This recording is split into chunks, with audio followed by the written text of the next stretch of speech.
વખતે આ હિસાબમાં આવું ગોટાળો કેમ છે? આ જો ગયા મહિનાનો હિસાબ છે, 500 રૂપિયા દૂધવાળાને આપ્યા, પછી 700 રૂપિયા શાકભાજીમાં વપરાયા, આ પછીના 300 રૂપિયા સમજાયું ને? એની પછીના 70 રૂપિયા આ કઈ એક્સ્ટ્રા છે, ત્યાર પછીના 100 રૂપિયા ફરી પાછા આ ભજકબા શું છે હિસાબમાં? ભગવાન જાણે ક્યાં વપરાણ. ઓ ભગવાન જાણે ક્યાં વપરાણા વાળી. કઈ પણ આ ટોટલ મારીશ ને તો 2000 કરતા પણ વધારે થશે.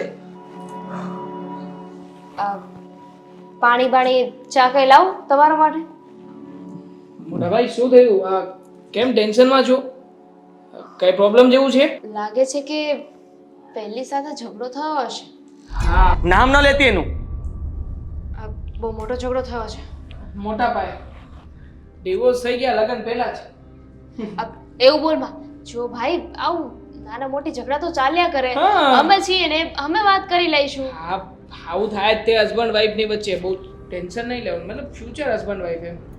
5 લાખ રૂપિયા લાવો બંનેથી. સોરી, 5 લાખ?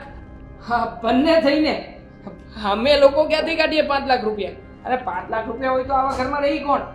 હા શું કરવા છે 5 લાખ રૂપિયા ને? હા, પેલીને ડિવોર્સ આપવો છે અને એના માટે 5 લાખ રૂપિયા ભરવા પડશે. એને કહો કે હજુ સુધી તમારા લગ્ન નથી થયા. હા. લગ્ન થાય પછી ડિવોર્સ થાય. અરે લગ્ન પહેલા આવી બધી ડિમાન્ડ કરે છે. જો હું તને કહી દઉં છું, આ ઘરમાં આવે ને પછી આવી બધી ડિમાન્ડ નહીં ચાલે. લગ્ન પહેલા જ નહીં ચાલે. આવું થોડી હોય કઈ 5 લાખ રૂપિયા આપી દો. હું ફસાઈ ગયો છું. આ ખબર છે, હવે લગ્ન કરવાનો એટલે બધા ફસાઈ ગયા જ હોય. મને બ્લેકમેલ કરે છે. બ્લેકમેલ? શાના માટે બ્લેકમેલ કરે છે? અત્યાર સુધી એની સાથે વાત કરી, ચેટિંગ કરી અને મેં એને થોડા ઘણા રૂપિયા આપ્યા અને એને આજે સેલ્ફી પાડી લીધી. મળ્યો આજે પહેલી વાર એને. હા તો મતલબ કે પણ ફ્રોડ થયું છે. એક મિનિટ. હા, મને ખબર છે. આવું અવારનવાર પેપરમાં આવે છે, ઓનલાઈન બધા ન્યૂઝમાં આવે છે કે ઘણા લોકો છે ને આવી રીતે ફસાવતા શાંતિ હોય. લઈશ, પણ એને શું કામ એવું કરવું જોઈએ? અરે તું તો એની સાથે લગ્ન કરવા માટે તૈયાર છે ને, અને અમે બધા પણ હા પાડીએ છીએ ને. તું એને ઘરે લઈ આવ, આપણે લગ્ન કરાવી દઈએ ને. મારે નથી કરવા એની સાથે લગ્ન. જો અત્યાર સુધી બહુ ગમતી હતી અને હવે ના પાડે છે. ગમતી હતી નહીં, તો ગમતા હતા. ગમ- એને માન આપો, મા- કારણ કે એ છોકરી નથી. તો છોકરો છે. છોકરો ખરી જગ્યાએ ફસાણા છે. ફોટો બતાવો. એને મને આજની સેલ્ફી અને અત્યાર સુધીના ઓડિયો મોકલ્યા છે. લે આ છે એ. આ લા ફોન છોકરી અહીંયા. છોકરી છોકરો નહીં, જોતો ખરા. આ બુઢી કોઈ માજી છે, આ દોશી. આ બા છે, એના બા લાગે છે. છોકરીનો ફોટો. આ છે જાનુ તમારી. હે હે હની બનીને વાત કરતા હતા, મને નહોતી ખબર ને. ફસાવી લીધો છે એ લોકોએ મને. ખબર નહીં એની સાથે બીજું કોણ સામેલ હશે. અત્યાર સુધી એટલા માટે નહોતા મળતા કે એ પકડાઈ ન જાય. તને કહ્યું હતું ને કે ધ્યાન રાખજે. આ ઓનલાઈન પ્રેમ કરો કઈ સહેલો નથી. એટલે માણસ સામે વાળાનો એક ફોટો તો મગાવી શકે કે નહીં? આપણા બધા ફોટા શેર કર્યા હોય તો એક ફોટો ના મગાવી શકે? મોકલ્યા હતા, એ પણ ફોટા છે એમાં, જોઈ લે જવાનીના. જવાની ના જ મોકલ્યા હતા. મેં ફોટો જોયો હતો. ખરું કહેવાય. આટલો મોટો ફ્રોડ થઈ ગયો અને આપણને લોકોને જાણ સુદ્ધા નથી. અરે જો પણ હું પૈસા નહીં આપું તો ખબર નહીં એ બધા અમારા બંનેના રેકોર્ડિંગ્સ, ચેટ અને આ સેલ્ફી બધું વાયરલ કરી દેશે. પોલીસ કમ્પ્લેન કરી શકીએ આમાં? તો તરત વાયરલ કરી દેશે.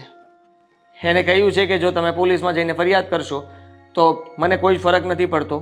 હું કંઈ ભાગી જઈશ અને આ બધું વાયરલ તો કરીને રહીશ. એકવાર તારી બદનામી થાય તો જ. પણ એ માજી આવું કરે છે શું કામ? પૈસા માટે.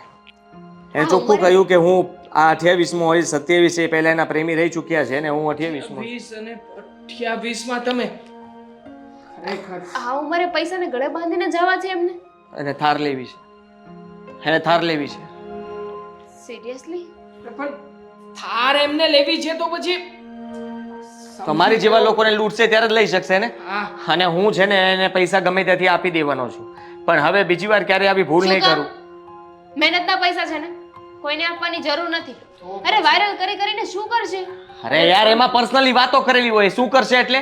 કાલ સવારે લોકો હું બહાર નીકળીશ ને મારી વાતો કરશે, સાંભળશે કે આ જો પેલી બુઢી સાથે આવી રીતે વાત કરતો હતો, આને જરાય શરમ હતી? જો સાચી વાત છે મોટા ભાઈ, આમાં આપણે કંઈ નહીં કરી શકીએ. અને આમ પણ પોલીસ કમ્પ્લેન કરશું ને તો પોલીસમાં પણ બની શકે કે એમના માણસો હોય. એટલા માટે તો મોટા ભાઈ કહી રહ્યા છે ને કે પોલીસ કમ્પ્લેન કરતા પહેલા પણ વિચાર કરવો પડશે. મને લાગે છે કે પૈસા આપીને છૂટું થવું આ વિચાર યોગ્ય જ છે. પૈસા ક્યારે આપવાના છે? આજે સાંજે 4 વાગ્યા સુધીમાં. બોલાવો. એ માજીને મળવા બોલાવો. બોલાવ. એ મારી વાત થોડી માનશે, એ જ્યાં કહેશે ત્યાં જવું પડશે મારે. તો એને કહી દે ને કે પૈસા રેડી છે, તમે કહો અમે આવી જઈએ. હા, પત્તું હોય તો બોલાવી લો ને. આમ પણ બેન છે ને, બેન આપી દે છે પૈસા. તમે ચિંતા શું કામ કરો છો? છે ને પૈસા? હા. બરોબર.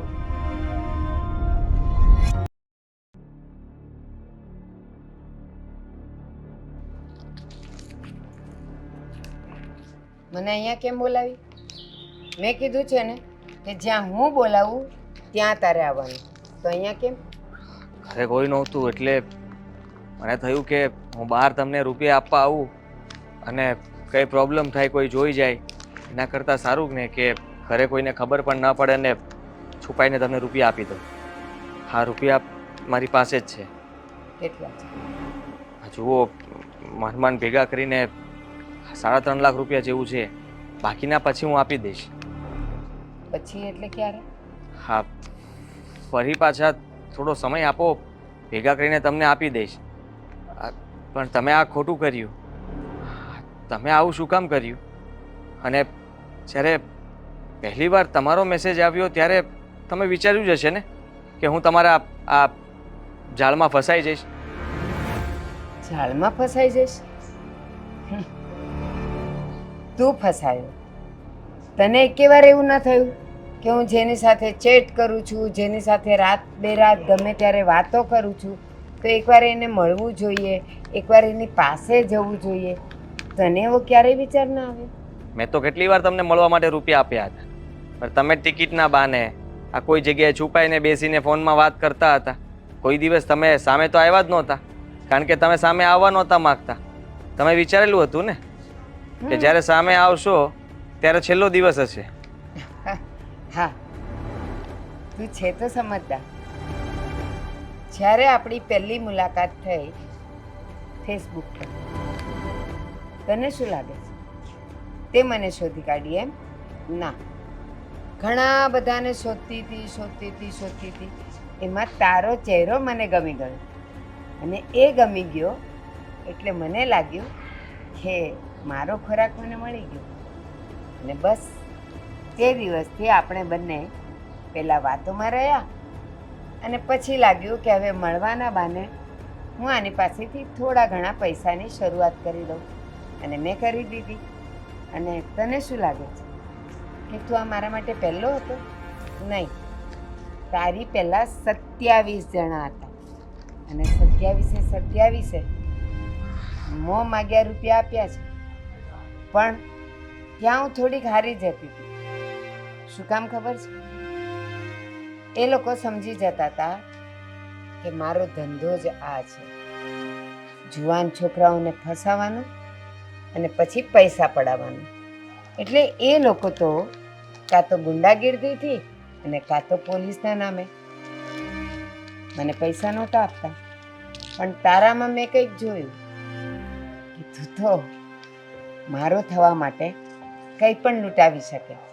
અને જો આજે પ્રૂફ છે, પહેલાં આપ્યા અને આજે 3.5 લાખ. તો હવે તું જ કે 1.5 લાખ ક્યારે? જેલમાં. માજી, જેલમાં પૈસા મળી જશે તમને.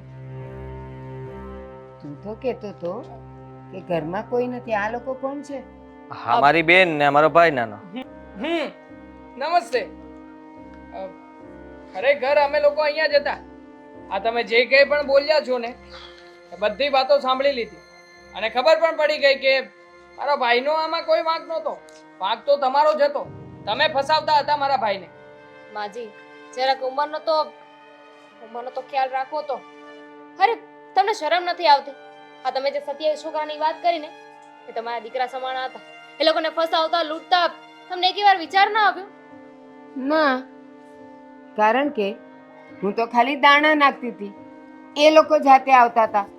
હું શું કરું? સાચું કીધું તમે. આમાં વાંક આપણા યંગસ્ટરનો જ છે.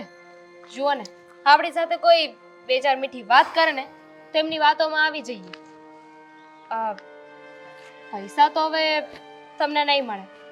અને રહી વાત આ મારા ભાઈને બદનામ કરવાની, એને વાયરલ કરવાની, તો પછી આ તમે જે તમારું રેકેટ ચલાવી રહ્યા છો ને એ વધારે સમય સુધી નથી. ભાઈ હા, તમે જે કંઈ પણ બોલ્યા હતા ને એનો વિડીયો ઉતાર્યો છે. મતલબ કે અમારી પાસે પણ હવે પુરાવા છે કે આમાં મારા મોટા ભાઈનો કોઈ વાંક નહોતો. વાંક તો તમારો જ હતો. આ તમે જે કંઈ પણ બોલ્યા છો એ વિડીયોમાં પ્રૂફ તરીકે અમે કોર્ટમાં રજૂ કરી શકીશું. આઈ નો તમને આનાથી કાંઈ ફરક ના પડે, પણ તમે જેવા ગેટ સુધી પહોંચશો ને કે પોલીસની જીપ આવી જશે.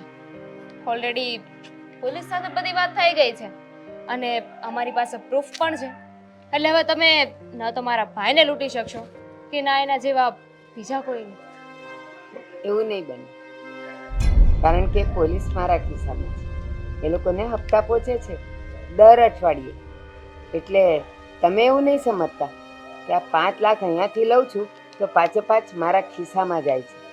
નહીં, આ લોકોની પાસે પણ જાય છે. હા, તમારા કહેવાથી એ લોકો આવ્યા તો છે, પણ હું અંદર નહીં જાઉં. તું નહીં તો ઓર સહી, ઓર નહીં તો ઓર સહી. હા, હું જઈશ.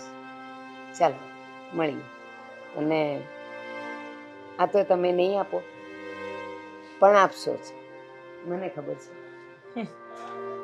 પ્રેમમાં જીવી રહ્યા છે. એમને એમ છે કે આપણે જે આ પ્રૂફ રાખ્યું છે અને પોલીસ કેસ કરવાના છીએ એ બધું લોકલ કાર્યવાહી થશે. એમને ખ્યાલ નથી કે જે 27 છોકરાની સાથે એમણે ફ્રોડ કર્યું છે ને એ છોકરાઓનું લિસ્ટ પણ તૈયાર કર્યું છે. એ લોકો પણ સાથે સાથે કમ્પ્લેન કરવાના છે. એટલે આ કેસ કોઈ આલતુ ફાલતુ કોર્ટમાં નહીં પણ હાઈ કોર્ટમાં લડાવવાનો છે. જોઈએ છીએ કે ત્યાં કેટલું સેટિંગ ચાલે છે આમનું. પણ પહેલા હવે કોઈ છોકરીને પટાવે ને તો જોઈ લેજે એ કોઈ માજી ન હોય. મારે કોઈ પટાવી જ નથી હવે. ના ઓનલાઈન પ્રેમ કરાય ને સારું. મસ્તી નહીં ઉડાવ મારી. દિલ ગવાયું છે મારું. તો એના માટે બીજી છોકરી જોશે ને હવે. હા તો ગોતજો તમે. સગા સંબંધીઓમાં જ્યાં વાત કરવી હોય ત્યાં કરજો. તમે કહેશો એ તમારી ભાભી બનાવીને ઘરમાં લઈને વહી આવીશ. પણ ટુ બી ઓનેસ્ટ ભાઈ, આ વખતે તો બચી ગયા. પણ આપણા જેવા કેટલાય નવયુવાનો હશે જે આવી રીતે ફસાયા છે. જે બોલી પણ નહીં શકતા હોય, જે કંઈ કહી પણ નહીં શકતા હોય કે એની સાથે આવું થયું છે. હા, હું પણ તમને કહેતા અચકાતો જ હતો. મનમાં થતું હતું કે પૈસા ગમે ત્યાંથી બહારથી આપીને તમને લોકોને ખબર પણ ન પડવા દઉં. પણ થયું કે જો ઘરનાને વાત નહીં કરીએ તો કોને કહેશું? આ સોશિયલ મીડિયા છે ને વસ્તુ જેવી છે. હા જો ને, લોકો એમાંથી પૈસા કમાઈ શકે છે સારી રીતે. બીજાની મદદ કરે છે. હવે ચેરિટીના વિડીયોઝ બનાવે છે. અરે એકબીજાની મદદ માટે, એન્ટરટેનમેન્ટ માટે આ બન્યું છે. અને આપણા જેવા એટલે કે ભાઈ જેવા ન જાણે કેના માટે ઉપયોગ કરતા હોય. ચલો હવે તો ચેપ્ટર ક્લોઝ થઈ ગયું છે તો જઈએ અંદર. નાના ભાઈને એકવાર માજીને મળવું હશે. ચાલ. હા, તમે વાત કરી લો.